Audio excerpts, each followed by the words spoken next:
we talk many times on this podcast about the market doesn't always go straight up, and it's in tough times where investors really, their portfolios really shine.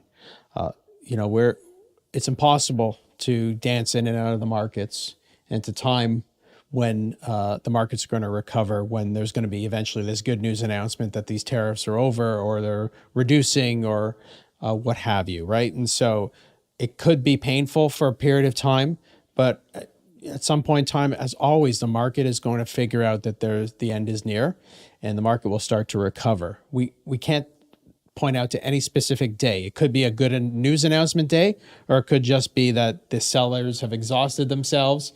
Things have fallen to such low levels that there's too many bargains. It's hard to know, and markets recover in weird and mysterious ways.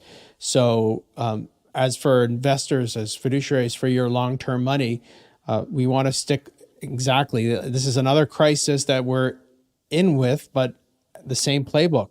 Own strong businesses with strong management teams that can adapt to complex situations.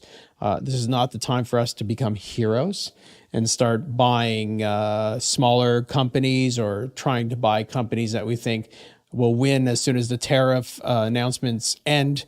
That's not what we're going to do. We're going to take our lumps on a few of those names. I think a lot of the companies that we own are resilient, durable, good balance sheets. Their businesses are not going to go to zero.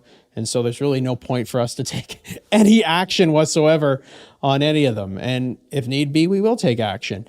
I think another question, Ernest will say, okay, is it time to get more defensive with your portfolio? Should we move into more fixed income now? What do you say to clients who ask those kind of questions?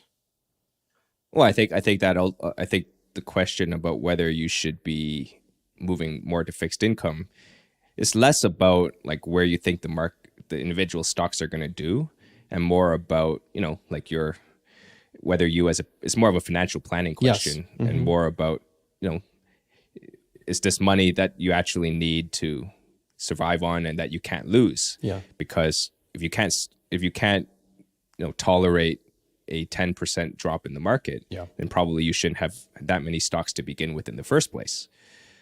But as far as the names that we own in our portfolio, I think we like them and we think they're going to go up in like 3, 5, 10-year period of time. Absolutely.